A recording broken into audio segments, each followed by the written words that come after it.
प्रश्नावली 2.3 का जो पहला प्रश्न आपके दे रखा है वो शेषफल प्रमेय पर आधारित प्रश्न है और उसमें बोला गया है कि विभाजन एल्गोरिथ्म का प्रयोग करके निम्न में px को gx से भाग देने पर भागफल तथा शेषफल ज्ञात कीजिए। यानी आपको एक बहुपद दे रखा है और उसी बहुपद में बहुपद का भाग देना है आपको।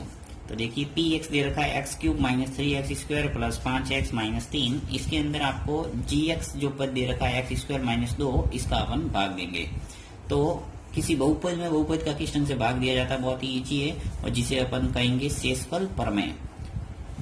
तो यहाँ पे क्या करना है आपको,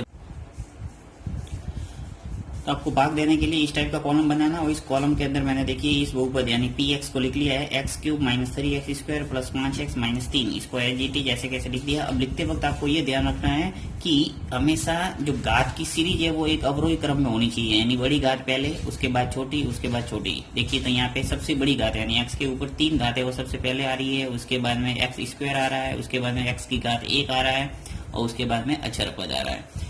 किसी भी सवाल के अंदर यदि ये अवरोही क्रम में नहीं है, जैसे आगे पीछे दे रखा है, मान लो जैसे -3x² आगे और x³ पीछे है, तो आपको आगे लिखना है हमेशा लिखते वक्त आगे पीछे करके, यानी एक सीरीज में होना जरूरी है। इसी प्रकार इसकी भी बात है कि x² और उसके बाद में क्या है अक्षर पद है। तो यहाँ पर देखिए x² और उसके बाद अक्षर पद, तो दोनों को लिखते वक्त ये ध्यान रखोगे।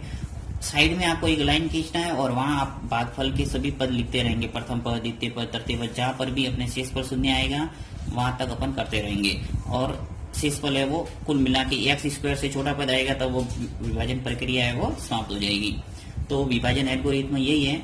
अब आपको क्या करना है, इसके अंदर सबसे पहले प्रथम पद निकाल रहे अपन। देखिए तो यहाँ लिख रहा हूं मैं प्रथम पद। और प्रथम पद के अंदर करना क्या है, ये जो भाज्य यानी जिस बहुपद के अंदर भाग देते हैं उसको क्या बोला जाता है, भाज्य। इस भाज्य के अंदर इस भाजक का अपन भाग देंगे। तो भाज्य का प्रथम पद क्या है, x³, ये x³। इस x³ के अंदर इस भाजक के प्रथम पद का भाग देना है, यानी x² का भाग देना है। तो यहाँ x² का मैंने भाग दिया तो क्या आया, देखिए ऊपर घात 3 है और नीचे 2 है, तो 2 कैंसिल हो जाएगी, क्या बचेगा, एक x बच जाएगा।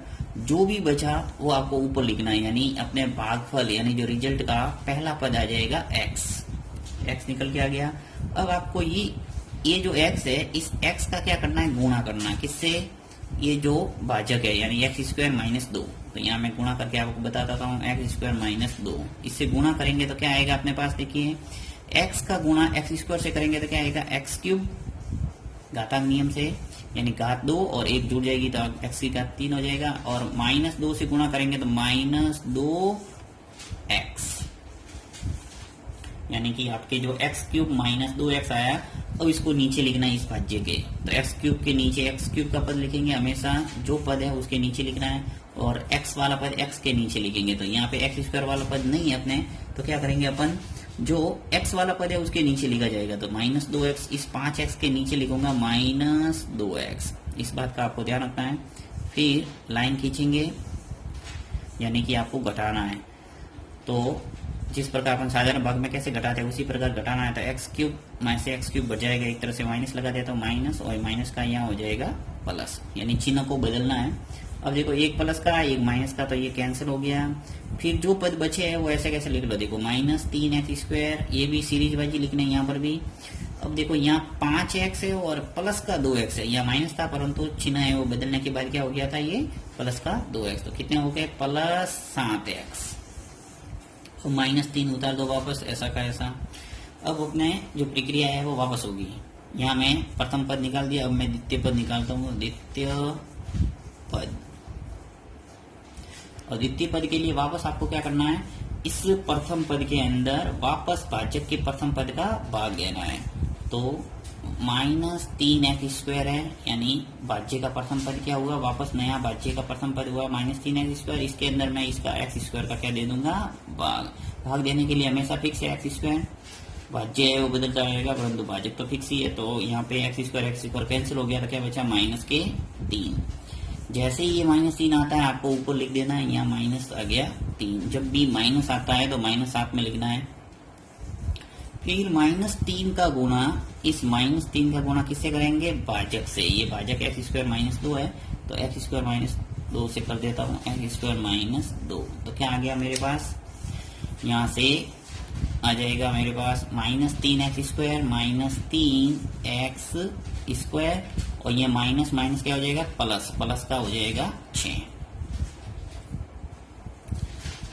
तो जो भी आया उसको इसके नीचे लिख दूंगा, तो -3x²। अब देखिए x वाला पद अपने पास नहीं है, अपने पास क्या है, +6 है, तो मैं इस 3 के नीचे लिखूंगा, यानी अक्षर पद के नीचे अक्षर पद आएगा, तो आ जाएगा आपके पास +6।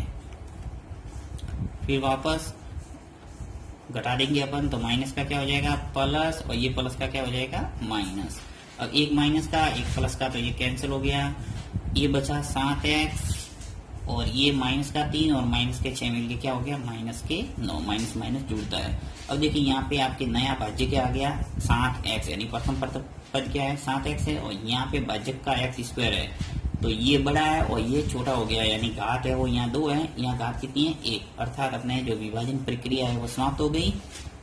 और इसका जो भागफल है वो क्या आ गया, x-3, और शेषफल है वो क्या है, 7x - 9। तो आपको पूछा है कि भाग लेने पर भागफल और शेषफल ज्ञात कीजिए, तो यहाँ अंत में आपको लिखना है, अतः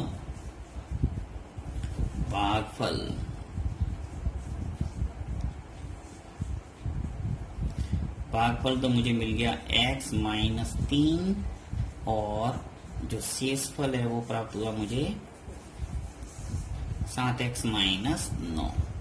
तो इस ढंग से ये दोनों क्या हो गए, आंसर।